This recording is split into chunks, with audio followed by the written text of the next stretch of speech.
A gente entrevista agora Jair Bolsonaro, presidente do Brasil entre 2019 e 2022.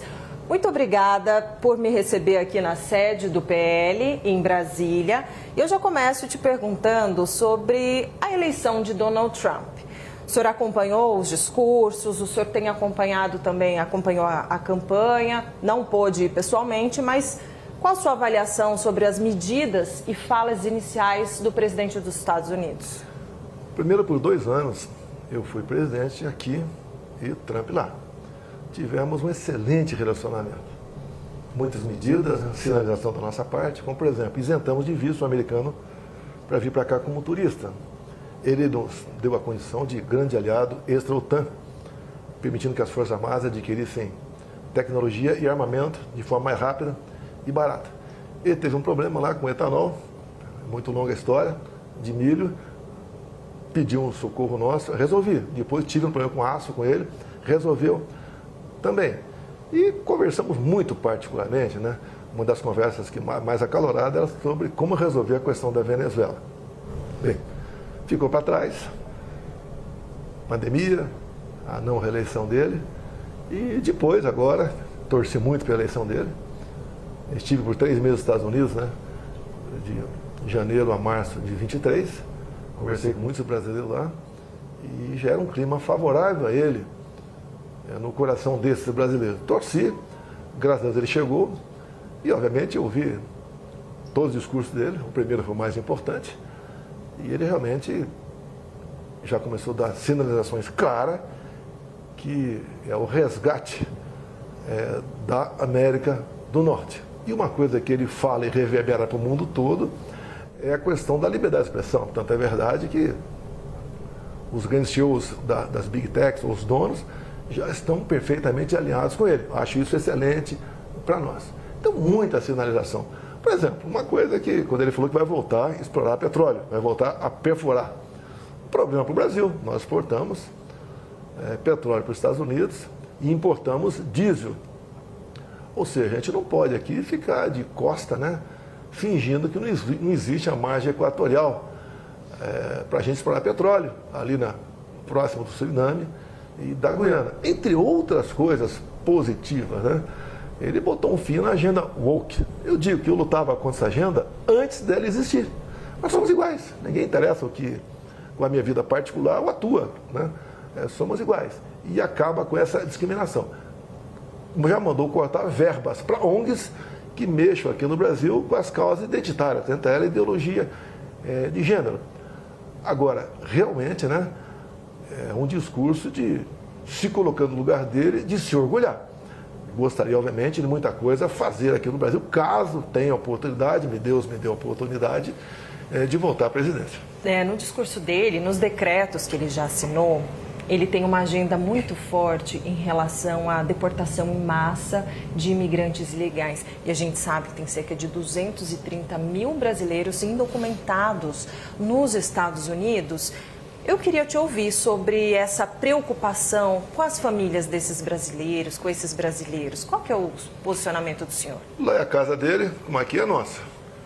Quem não está de forma legal tem que buscar uma maneira de se legalizar. Não são apenas brasileiros, se calcula um pouco mais de 10 milhões de ilegais lá. Uma parte disso foi gente que não tinha qualquer qualificação para ir para lá.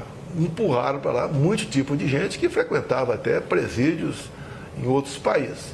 Então ele está fazendo a coisa certa, foi compromisso de campanha, ele já começou a fazer esse trabalho lá. Você pode ver o Brasil, se você ver a nossa lei de imigração, eu acho que é 16, 17, é uma coisa que é para trás. Se chegar um navio num porto de Santos, com 2 mil estrangeiros ali dentro, que seja de onde for, ele passa a ter direito mais do que nós brasileiros, não pode ser assim. No meu governo, eu não aceitei aqui ou melhor, não aceitei ninguém vir para cá, a não ser um pouco mais de 200 afegãos, que eram cristãos, a pedido de lideranças evangélicas e do judiciário também. Trouxemos esse pessoal para cá. Mais ninguém além disso. São costumes diferentes, são pessoas que não agem conforme a gente age. É pessoas que têm comum se casar com uma menina de 12 anos de idade. Você não pode admitir isso. Isso está na nossa lei, que você tem que respeitar e reconhecer as origens dessas pessoas, a sua cultura, a sua formação, isso não pode acontecer. Agora, se você olhar o que está acontecendo com muitos países da Europa, você cai para trás. Estão perdendo a sua identidade. Alguns achavam que essas pessoas iam chegar lá e ser grato àquele país, muito pelo contrário. Estão com uma agenda própria, cuidando de si e trabalhando para que esse novo pedaço de terra seja semelhante ao que eles ocupavam anteriormente. Então, a Trump não mentiu e está fazendo a coisa certa. Nós não temos esse problema aqui. E eu acho que ele está fazendo o que prometeu e no lugar dele faria a mesma coisa. Eu tô te perguntando dos brasileiros especificamente, né? Porque a gente sabe que muita gente que saiu daqui para lá, porque estavam numa condição econômica, social difícil, saíram fugidos, assim como, né, no sonho americano, tentando melhorar de vida, e aí o impacto, te pergunto por eles serem brasileiros, né, mas enfim, não, acho que... É regra do jogo, é a casa dele, ele faz as regras. Soberania, É né? a mesma coisa você, o que tu acha do MSC que invadiu uma fazenda? É permanecer lá dentro ou não? Eles estão atrás de oportunidade, não tinham onde plantar. E o dono da fazenda, como é que fica? Então tem que ser dessa maneira, pô. Quem quer ir para lá, busque uma maneira legal de ir para lá, como temos muitos brasileiros de forma legal. Ó. E eu conversando com esses brasileiros lá atrás, eles eram também favoráveis a não deixar aquela fronteira aberta, em especial que o Biden deixou com o México. Olha, eu apurei e publiquei na CNN um movimento, né, que começou de aliados do senhor para pedir junto ao governo Trump algum tipo de resposta e para caçar o visto do ministro Alexandre de Moraes, o visto americano dele, de familiares dele. Queria saber qual a sua avaliação sobre essa medida. Como eu tenho uma passagem com o presidente, eu não vou dar palpite nem sugestão para o governo Trump. Tá? A decisão é dele. Tem parlamentares lá, sei disso, um pouco mais de 20 estiveram presentes agora, tratando desse assunto. Mas o americano, ele é muito rígido com quem viola direitos humanos. Se eu pegar você agora aqui, levar para um canto, deixar algumas horas confinada, isso é tortura. Quando você vê pessoas condenadas a 17 anos de cadeia, porque estavam com uma camisa verde e amarela e uma Bíblia embaixo do braço, isso é tortura. E muita coisa que já aconteceu lá é semelhante aqui. O próprio 6 de janeiro, o Capitólio, o nosso 8 de janeiro aqui. Lá no primeiro dia, um dos decretos foi anistiar em torno de 1.500 pessoas. Aqui eu espero que não precise chegar um presidente de direita para fazer isso, que o Congresso resolva esse problema agora. Então, quem viola direitos humanos, eu até perguntaria, né? Houve alguma tentativa armada de mudar o Estado Democrático de Direito no Brasil? Não houve. E foram condenados por isso. Então, o americano, ele tem um carinho muito especial com as questões humanitárias. Tem uma coisa que é sagrada para eles, direitos humanos de verdade. Se eu te levar para um canto e deixar algumas horas confinado, isso é tortura. Eu vou ter uma punição drástica por parte aí da legislação e do povo americano. Eu te pergunto, essas pessoas estão sendo condenadas 14, 15, 17 anos de cadeia por estar com a camisa verde e amarela, uma Bíblia embaixo do braço, sem o devido processo legal. Não é uma tortura? Quem está à frente desses inquéritos, onde a mesma pessoa é tudo no inquérito, ela tem agido corretamente ou não? Agora, isso extrapolou, porque se faz um paralelo com o Capitólio, 6 de janeiro, o nosso aqui. Houve excesso aqui? Uma parte depredou, se bem que tudo foi depredado antes do pessoal chegar lá. Parte das pessoas também entraram. Não houve individualização da pena. É justo, nós estamos vendo um jogo de futebol aqui, Palmeiras e Corinthians. Tem um quebra-pau do lado de lá, da arquibancada. E gente ferida. É justo o estádio todo ser punido por causa daquilo? E o senhor avalia que essa anistia, ela virá mesmo do Congresso Nacional? Porque o então presidente ainda é presidente da Câmara, Arthur Lira, criou uma comissão para que esse assunto que continuasse sendo debatido, ou seja, jogar lá para frente esse assunto da anistia. O senhor acha que com uma eventual eleição de Hugo Mota na Câmara, esse assunto de fato vai andar? A gente espera que não precise eleger alguém de direita em 26 para 27 da anistia. Aquela pessoa que comete um crime e está presa, tem um sentimento. Agora, quem está inocente lá dentro, tem uma senhora, jovem senhora de menos de 30 anos, que pintou lá de batom na estátua, com 2 filhos de 4, 5 anos de idade. Tem uma família enorme lá em Ji-Paraná, Rondônia, onde o marido foi condenado a 17 anos, está foragido, mas a mãe está lá com 6 filhos, o mais velho em torno de 10 anos, o mais novo de colo. Até tirei uma fotografia, fiz um vídeo com eles.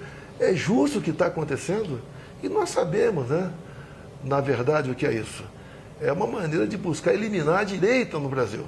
E você vê alguns por aí, importantes, pessoas importantes, né, de outro poder, falando abertamente, nós derrotamos o bolsonarismo é o pior que tem no mundo. Tá? E você só vê medidas restritivas, desde antes das eleições, só em cima da direita.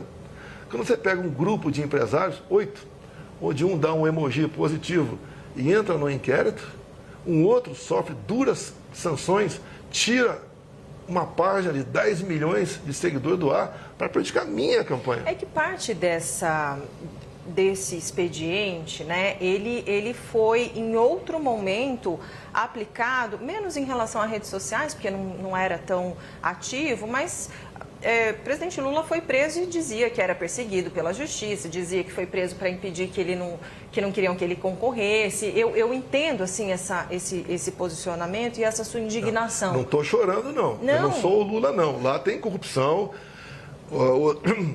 As pessoas foram delatadas, devolveram 5 bilhões de reais. As empresas assinaram acordo de leniência na casa dos 15 bilhões de reais. Comigo não tem nada, não tem dinheiro na cueca, não tem conta esquisita lá fora, não tem corrupção em lugar nenhum. São teorias e são narrativas em cima de mim. Como a gente está falando, então, de justiça, depois a gente fala mais de política, que eu quero muito falar de 26, mas vamos falar desse assunto, então. Minha dúvida é a seguinte: pelo andar, né, dos acontecimentos, dos indiciamentos, o senhor acha que o senhor vai ser preso? Hoje em dia, qualquer um pode ser preso sem motivo nenhum. Como tinha gente que nem em Brasília estava e foi preso. Está na mão de uma pessoa decidir o futuro de qualquer um. Botar numa preventiva quanto tempo ele assim entender. E você viu, uma Folha de São Paulo fez a matéria, né, de um juiz lá do senhor Alexandre de Moraes conversando com o chefe do comitê lá de combate à desinformação. Olha, o ministro pediu isso, pediu aquilo, faça o relatório como ele está desejando. O ministro quer o Eduardo Bolsonaro. Use a sua criatividade. Só isso na Lava Jato teria sido anulado há muito tempo. É justa a possível punição para cima de mim? Que golpe! Que golpe! Mas, independentemente da sua avaliação de ser justo ou não, o senhor acha que pode vir a acontecer? Qualquer um pode ser preso a qualquer momento. Entendi. O Braga Neto está preso, segundo a gente vê lá nos autos, né? Por ter conversado com o pai do Coronel Cid 1 ano antes. E o inquérito já tinha sido feita a denúncia, entregue para o Supremo. Não tinha como ele ser preso por obstrução da justiça. Não tem como. É igual o Felipe G. Martins. Ele não foi para os Estados Unidos. Ficou quase 1 ano preso. E agora, para me negar meu passaporte, está lá na peça do senhor Alexandre de Moraes que eu poderia fugir do Brasil, como o Felipe Martins fez em 2022 no meu avião. Ele não entrou no meu avião. Ponto final. Decide, não quero dar, não dou e tudo bem. Outra, onde é o meu fórum? É o Supremo ou é a primeira instância? Onde eu falo das pessoas que foram presas agora aí? É a primeira instância, não é a última instância. Se isso acontecer, né, na sua avaliação, o senhor ser preso injustamente, o que vai acontecer? Eu vou para a cadeia, eu não vou sair do Brasil. Eu não vou fugir do Brasil. Eu podia ter ficado lá quando fui para os Estados Unidos. Quando eu fui na pós do Milei, poderia ter ficado. Vim para cá sabendo de todos os riscos que estão ocorrendo. Lógico, vai ter uma repercussão no mundo todo, que quando você prende um ex-presidente, o pessoal quer saber qual o motivo. Olha, o mundo hoje, grande parte, já sabe o que está acontecendo no Brasil. Mas o senhor acha que poderia acontecer uma comoção social? Não sei, não vou sugerir nada, nem propor, nem achar. Agora, uma tremenda injustiça, como está sendo feita com essas pessoas, bem como com os investigados junto comigo, acusado de tentativa de golpe. Você pode ver. Em 22, acabou as eleições, o Valdemar da Costa Neto deu uma procuração para o advogado questionar algumas coisas por ocasião das eleições. Por causa disso, o Valdemar entrou no inquérito dos atos antidemocráticos, porque você não pode duvidar das eleições. Agora, você não pode duvidar em 22, porque em 18 duvidaram da minha. Em 18, acabou as eleições, chegou um papel muito bem escrito no TSE, e 2, 3 dias depois das eleições foi aberto o inquérito, instalado o inquérito 1361. Esse inquérito ostensivo. Então conta, o que tem nesse inquérito? Não vou te contar. Tem falado inquérito tanto desse ostensivo. Conta pra inquérito gente. Ostensivo. Ou seja, mas o quê? Questiona a sua esse eleição? Esse inquérito nós tomamos conhecimento em 21. Tá? E tomamos conhecimento como? Por ocasião de uma proposta de emenda à Constituição da deputada Bia Kicis, o voto impresso. Alguém levantou esse inquérito por unanimidade.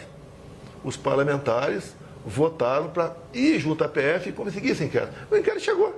Ostensivo, todo mundo teve acesso. Eu tive acesso. E quando eu mostrei esse inquérito para os embaixadores, no dia seguinte, alguém no TSE classificou esse inquérito como confidencial. Ou seja, nós temos aqui as apurações, tudo é secreto. Meu advogado não tem acesso ainda à tal da minuta de golpe. Não teve acesso ainda à delação que está lá. Ninguém tem acesso. É porque ainda está... Não, mas se ainda está, por que a denúncia? 2 anos conseguiu levantar quem estaria na frente desse terrível golpe, que outro dia um colega de Israel até me disse, né? Que golpe é esse no Brasil que o Mossad não ficou sabendo? Uma piada. Que golpe é esse que me acusam, né? De eu estar lá em Orlando, da Disney, com o Mickey, o Pateta e o Pato Donald, programando um golpe aqui no Brasil. A PF chegou ao ponto de dizer que eu transferi meu dinheiro para os Estados Unidos, mais ou menos 800 mil reais, que eu transformei em dólar, para dar um golpe. Você vai dar um golpe com 800 mil reais? É, que seria, pelo amor de Deus, seria para o senhor se manter lá enquanto o golpe estaria. Se alguém quiser dar um golpe, ele iria para qualquer outro. Que PF mequetrefe é essa, hein? Dos Estados Unidos? É o último país para você fazer um ato como esse. Ainda, só para a gente concluir esses temas, né, de investigação, algo que chamou muito a atenção, e eu queria saber se o senhor teve conhecimento em algum momento, a história dos kids pretos, do plano para matar Lula, Alexandre de Moraes e Geraldo Alckmin. Olha, quem porventura escreveu isso aí se responsabilize. Tá? O que eu vi na imprensa, isso está na conta do general Mário, né? E lá, pelo que fiquei sabendo, não está o nome desses 3 lá. Dá a entender que seriam eles. Mas o senhor ficou decepcionado? É lógico, ninguém quer.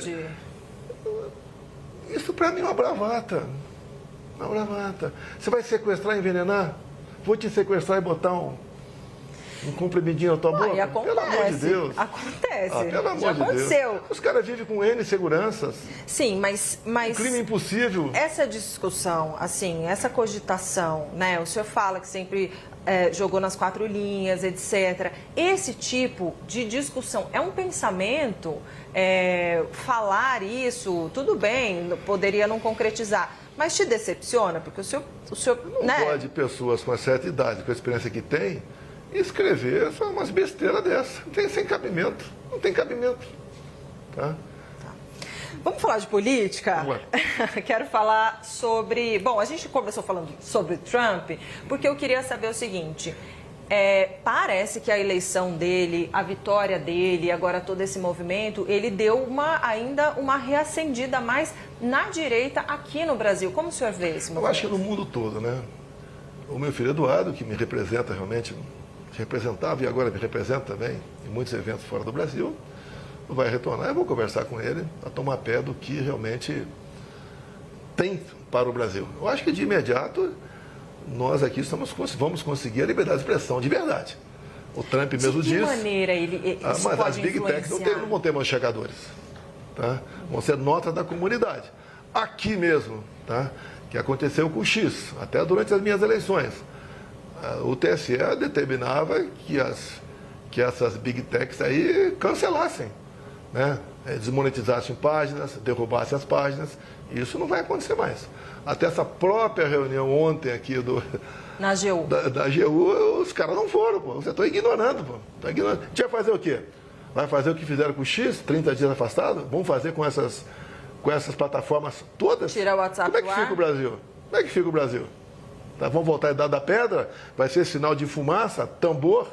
Se bem que isso é o interesse também, entendeu? O atual governo aqui está aí. Mas o senhor também o senhor continua sendo uma pessoa que defende muito a soberania do Brasil, né? O senhor como patriota defende muito a soberania do Brasil. Também, a gente tem leis aqui, não é? Tem lei para vocês. Para quem está lá em cima não tem lei não, faz o que bem entende. A questão da legislação, eles nos respeitam, nós temos que respeitá-los também. Quando o Brasil, via Lula, por exemplo, não reconhece o Hamas como um grupo terrorista, que podemos pensar disso? Quando o Lula reconhece o argumento do Lula legitimidade é porque a ONU não reconhece, nas eleições né? venezuelanas, você quer que o pessoal de lá pense o que de nós aqui? O Brasil já perdeu a confiança do mundo. Tá? Esse é um grande problema para todos nós. Tem muita gente falando assim, olha, com a eleição de Trump, ele vai poder pressionar de alguma maneira para que algumas coisas como essa, né, que o senhor disse, da liberdade de expressão, ou, né, de uma liberdade maior das big techs poderem agir diferentemente da nossa legislação. Gostaria de entender, assim, de que maneira o senhor acha que realmente pode inspirar, ou ele próprio, de alguma maneira influenciar a política ou alguma medida por aqui? Olha, eu tenho alguma liberdade com ele. Quem tem muita liberdade é o Eduardo. Mas nós sabemos o nosso local, né? Nosso lugar. Ele, praticamente sem decreto, achei, a maioria que interessava, alguns interessavam para nós, achei excepcionais. Tem a ver, vai ter reflexo na economia aqui no Brasil. Não há dúvida no tocante a isso aí. Eu jamais vou pedir sanções contra o meu país.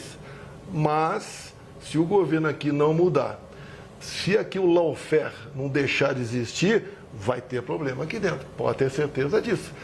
Uma coisa eu digo, se eu tivesse movimentado tropas, generais, não sei o quê, ou a tentativa de golpe. Agora, um ou outro escreveu um negócio lá. Comigo você não viu nada. Você não viu eu aí com um cabo de soldado na rua aí falando qualquer coisa. Me rotular de golpista, quer me botar 30 anos na cadeia, vai ter pressão de fora. Aqui pode ter retaliação. Aqui é lógico que vai ter retaliação. Aqui, e a retaliação em que sentido? Porque olha só, eu não vou dar palpite como o governo americano deve agir ou não. Tá? Quando você perde um mandato, muita gente vira as costas ou simplesmente se afasta de você. Chefe de Estado não é muito diferente. Alguns chefes de Estado pelo mundo eu mantive relacionamento, como, por exemplo, o Trump, entre Quando outros. ele saiu, o senhor continuou presidente, eu fui o último chefe de Estado a reconhecer a vitória do Biden. Tem um significado para eles. Ele convidou, acho que 5 ou 6 chefes de Estado. Eu não era nada, eu sou ex. Né? Me convidou, juntamente com a esposa. Lamentavelmente não pude ir. Fiquei muito triste, queria acompanhar minha esposa, que só retorna no sábado, que amanhã tem uma marcha lá contra o aborto nos Estados Unidos. Ele sabe disso. Alguns do primeiro escalão dele, né, se manifestaram contra isso aí. É uma ação do governo brasileiro, porque tem influência dentro do Supremo, tem, tá certo? Que foi uma negativa para um convite de um chefe de Estado. Que eu acho até que a repercussão seria menor com a minha ida do que com a minha ausência. A minha esposa, dada a maneira de se comportar, ninguém pode negar o trabalho que ela fez enquanto primeira-dama aqui no Brasil, né? E também seu comportamento, não mandou ninguém para aquele lugar. Sempre, né? Ela teve repercussão lá. Conversou com algumas pessoas, que não é o caso aqui, mas todo mundo viu. E muitos ficaram sentido do que aconteceu. Eu não estou condenando nada. O Lula conseguiu em 2018, após uma condenação em segunda instância, tá? Ir para a África, com 2 painéis. Um painel era unidos para erradicarmos a fome na África até 2025. Vai acabar com a fome da África esse ano. E o outro é juntos, combatendo de frente a corrupção. O cara condenado em segunda instância foi para a Etiópia, que acabou não indo por outro motivo. Mas o Supremo deu liberdade para ele. Como ele andou pelo mundo também, condenado em primeira instância, sem problema nenhum. Por que essa perseguição em cima de mim? Qual foi o meu ato que eu transgredi alguma coisa? Me responda, qual foi o ato? Você não acha? Aí ele tentou dar um golpe. Mesmo que tivesse tentado, o que é tentar dar um voto? Mas é que tentar já é o crime, né? Por isso que... Ou tentar, vai, qual soldado você do quartel? Me aponta um. Bom, ainda falando... Do meu lado teve o próprio Zé Múcio, que houve tentativa de golpe. O Nelson Jobim, ex-ministro da Defesa, também falou de novo, depois ele voltou atrás. O próprio Temer falou a mesma coisa. Aldo Rebelo falou a mesma coisa. Pô, golpe só na cabeça de uma pessoa deixa não é nada. Só te fazer uma provocação. O seu atual advogado, Celso Vilardi, chegou a falar que tinha sido golpe e agora diz que não, né? Mas ele falou, e eu ouvi a entrevista dele, tá? Com matéria que tinha na imprensa. Você não quer esperar uma imprensa isenta comigo. Entendi. Quando ele falou, quando eu tive acesso aos autos, pensei de maneira diferente e falou outras coisas que é privativo do advogado, né? Certo. Sobre nulidades, tá certo? Inconsistências. Sim, isso inclusive vai ser uma linha, quer dizer, vai continuar sendo uma linha de atuação, né? A questão das nulidades, enfim, que qualquer pessoa, se tiver nulidade, de fato, né, tem que apontar. Agora, falando de política, continuando a gente falando de política, quero falar sobre o cenário de 2026. Minha pergunta é, eu sei que o senhor não vai desistir de lutar até o último momento para se tornar elegível novamente e poder ser candidato à presidência. Isso é algo que o senhor sempre, né, deixa muito claro. Falando sinceramente, que eu sei que o senhor é um homem muito franco, o senhor acha mesmo que dá para até 2026, devido à conjuntura, o senhor voltar a ser elegível? Se eu não for candidato, por uma perseguição de um ministro, que diz que eu abusei do poder político ao me reunir com embaixadores. E a segunda, elegibilidade, abuso de poder econômico. Quando acabou o 7 de setembro, deixei minha faixa lá na Palanque e fui num carro de som, que era do Cila Malafaia, e falei para quase 1 milhão de pessoas. Não gastei um centavo naquilo. Não usei a estrutura do 7 de setembro para falar com o povo que estava ali fora. Isso daí é uma negação à democracia. Quem deve escolher o seu representante é o povo, e não um ministro do TSE. Então, sem a minha presença, é uma eleição parecida com a da Venezuela, onde a Maria Corina e o Capriles foram tornados inelegíveis por 15 anos com a acusação: atos antidemocráticos. Quais foram os atos antidemocráticos? Ocupar o carro de som e criticar o Maduro. E o Maduro, e lá, você só conseguiu descobrir, né, que houve fraude porque o Maduro aceitou há 2 anos, num acordo lá com os Estados Unidos e com a oposição, de ter o voto impresso. E ele riu, né, aceitou o voto impresso e afastou 2 pessoas por inelegibilidade. Já na Nicarágua, é um pouco mais sincero, lá o Ortega. Ele não afasta, então é inelegível. Os 7 opositores estão na cadeia. Vamos fazer eleições sem oposição aqui no Brasil? Que sem eu na direita, hoje em dia, não é oposição. Por quê? Eu evito falar nomes, tá certo? Mas eu entendo que é um direito meu disputar a eleição. Eu fui caçado, perseguido o tempo todo. E o último ato dentro da justiça eleitoral foram as inelegibilidades. Mas por que o senhor acha que sem o senhor... Não, sem o senhor entendi.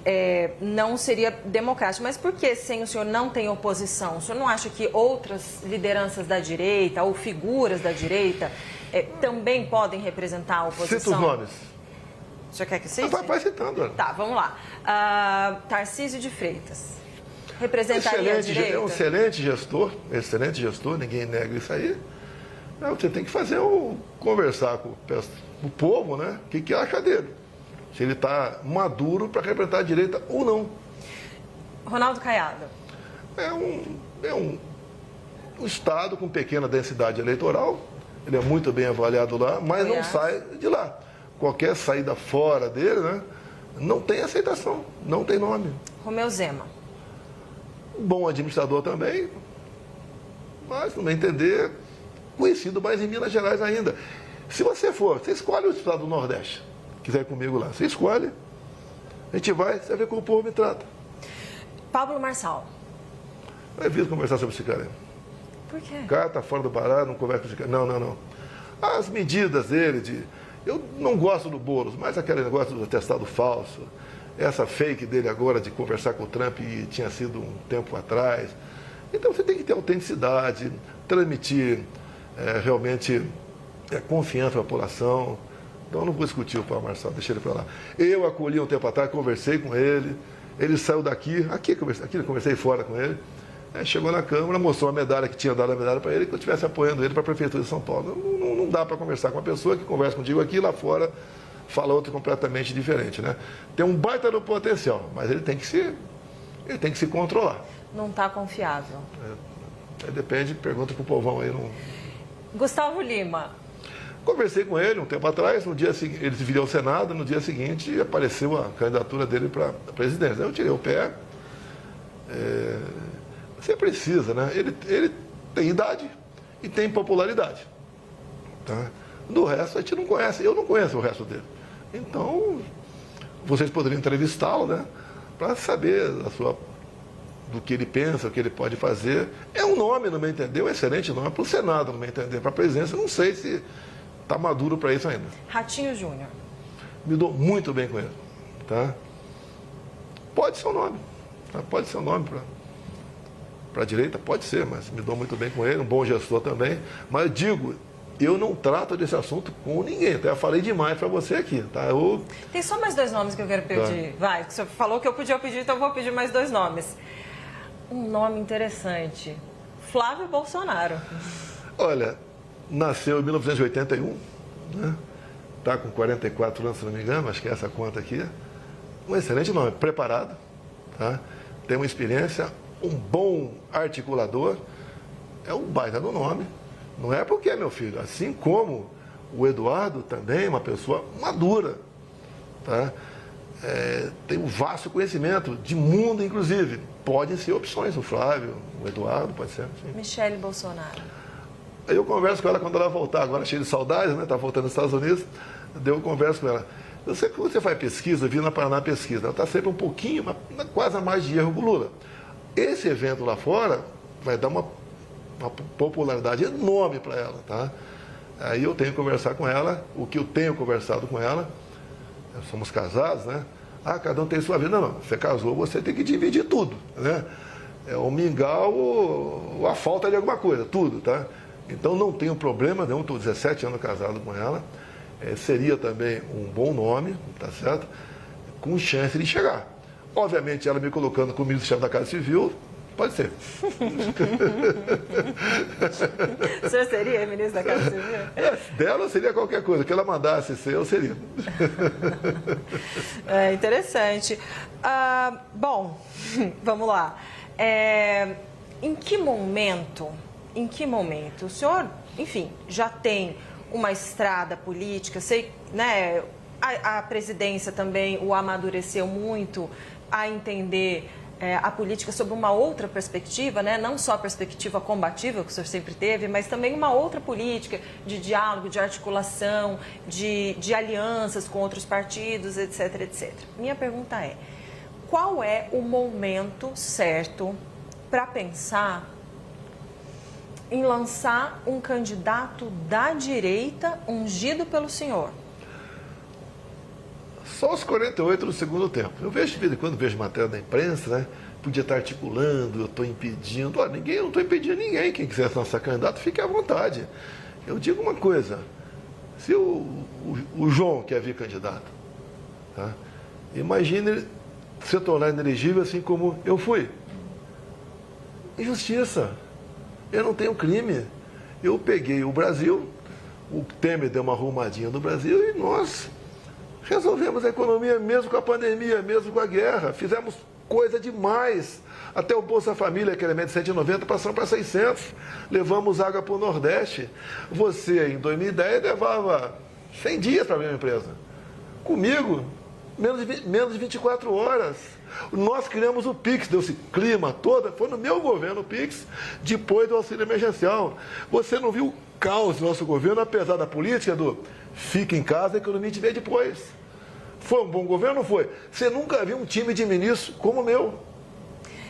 Deixa eu te perguntar. Bom, mas aí o senhor tem muito esse ponto, né? Só que na eleição passada o povo escolheu Lula, né? Ou não? Olha, eu ando pelo Brasil, o povo me ama. Nem durante a campanha não arrastava ninguém por aí. houve uma campanha enorme contra mim. Por exemplo, o TSE botou o dedo na balança. Eu não podia falar que o Lula defendia aborto. Eu não podia mostrar o Lula lá na comunidade do Rio de Janeiro, ao lado de líderes comunitários que só foram eleitos graças à bênção do tráfico. Eu não podia falar do Lula que o cara roubava celular para tomar uma cervejinha. Eu não podia botar o Lula ao lado de Ortega, ou de Fidel Castro lá atrás, ou de Maduro agora. Eu não pude mostrar a imagem minha no enterro da Rainha Elizabeth. Eu não pude mostrar as imagens do 7 de setembro. O TSE fez uma campanha massiva para jovem tirar título de eleitor. Essa faixa etária, 3/4 votam no PT. Foram 4 milhões de jovens tiraram o título. Eu, na reta final, tiraram de mim 1,5 milhão de inserções mentirosas, me acusaram até de pedófilo. Do pintou um clima, né, da história. Eu estava com 30 seguranças de assíduo e motociclista. Né? Pintou um clima, eu sempre usei esse tema aqui. Pintou um clima, eu vou lá conversar. Não vou nem entrar nessa história. Deixa eu te perguntar uma coisa. Ontem teve uma decisão do TCU em relação ao pé de meia, né? Como se fosse entendendo como se fosse uma pedalada. Já tem gente falando em impeachment do presidente Lula. Qual a sua avaliação sobre isso? Olha, quero me inteirar um pouco mais, mas pelo que tudo indica, sim. Eu já vi que alguns partidos, alguns parlamentares já estão protocolando pedindo impeachment. Eu não quero tomar frente no primeiro momento. Você não tem que deixar o Lula sangrar para resolver em 26. Você tem que, se cometer um crime, tem que ser agora. O povo não pode sofrer mais 2 anos para quem sabe a direita chegar. Aí eu não quero chegar, ou alguém ligado a mim chegar à presidência, em cima do sofrimento do povo. Não posso admitir isso aí. Voltando à inelegibilidade. Por que a Dilma foi cassada e continua elegível? Por que o Lula foi tirado da cadeia, anulado tudo lá, não sei o que lá, elegível? Por que eu fui inelegível? Qual foi meu crime? Voltando então de novo, o senhor puxa daqui, eu puxo daqui. Voltando então para a questão do impeachment. O senhor falou, né? Preciso me inteirar, num primeiro momento não quero encabeçar, mas o senhor teme, de alguma maneira, quando o senhor se inteirar, achar que de fato houve crime de responsabilidade? Se pintar um clima, estão na rua para impeachment. Só isso. Ponto final. Não pode um presidente ser irresponsável fazendo um programa desse às vésperas das eleições municipais. Imagina se fosse eu. Tá? Vamos falar um pouquinho sobre presidência da Câmara e do Senado, porque já, no dia 1º de fevereiro, haverá haverá eleição, né, para as presidências das duas casas, e a gente sabe o quanto é importante, né, para a política, para tudo, a presidência das duas casas. Parece que o cenário está resolvido. Sei que o senhor já explicou isso muitas vezes, mas qual é a expectativa do senhor, né, enquanto uma grande liderança da direita, em relação, vamos começar por Hugo Mota, a possível eleição de Hugo Mota à presidência da Câmara? O que o senhor espera dele? O senhor conversou com ele, Deixa eu falar uma verdade, primeiro sobre Arthur Lira. Ele foi um grande aliado meu. Momento difícil no Brasil. Se não fosse o apoio do Arthur Lira, nós não teríamos, por exemplo, zerado os impostos federais dos combustíveis. Não teríamos botado um teto no ICMS dos combustíveis, entre outras coisas. Então, o Lira foi um grande aliado nosso nessa política. Nós reduzimos brutalmente a carga tributária e passamos a arrecadar mais. O Lira, obviamente, quer fazer seu sucessor. Conversei com ele. E ele é um grande articulador e ninguém pode negar isso aí. Conversei com o Tineu Cortez, com o Rogério Marinho, com mais outros parlamentares. E a ideia foi seguir com o candidato Hugo Mota do Lira. Está tudo resolvido até o momento. O senhor conversou com o Hugo já? Já conversei com ele também. O que nós queremos dele? Alguns falam, querem isso, aquilo. Nós queremos que, se chegar um pedido de urgência para anistia, que ele bote em votação e, uma vez aprovado, bote em pauta. Só isso. Siga o regimento. Isso foi ele topou. Acertado com os dois. Tá. Lá no Senado, está decidida a eleição do Alcolumbre. Eu sou apaixonado pelo Alcolumbre. Não, eu sou apaixonado por ele. Tenho um relacionamento com ele. Tal pessoa é melhor. Pode até ser. Mas está decidida a eleição lá. E o que acontece? Nós tivemos candidato em 23. Perdemos. Rogério Marinho. Então, não temos nenhuma comissão, não podemos convocar nenhum ministro, nada, e não temos mesa.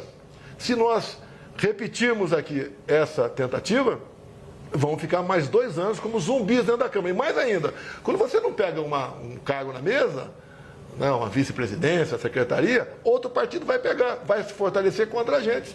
Do Senado, o senhor espera o quê? A mesma coisa da Câmara, junto ao Davi Alcolumbre. Botar pautas em votação. Cumprindo as exigências regimentais, não nos deixe de lado. É isso que nós queremos.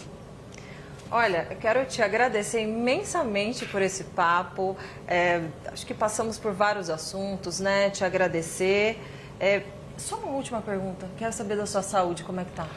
Eu estou com 69 anos, fazendo 70 daqui a 2 meses. A facada eu sobrevivi por milagre. Furou a mesentérica, tá? Já tive 4 obstruções aqui intestinais, mas me considero bem, tá? Apesar da idade. É meu passado de atleta, já ouviu falar isso aí, né? Por causa da pandemia lá, né? É meu passado de atleta. E estou com gás, tá? Para continuar aqui achando a maneira do nosso país se libertar do comunismo, do socialismo, da corrupção, de tudo que tem de ruim aí. Não dá para imaginar um país tão rico como o nosso, o povo viver de forma pobre, não dá para admitir.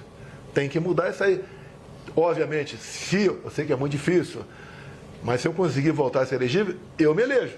Mas o senhor falava que sentar na cadeira era dor de cabeça, era uma tortura, o senhor quer voltar?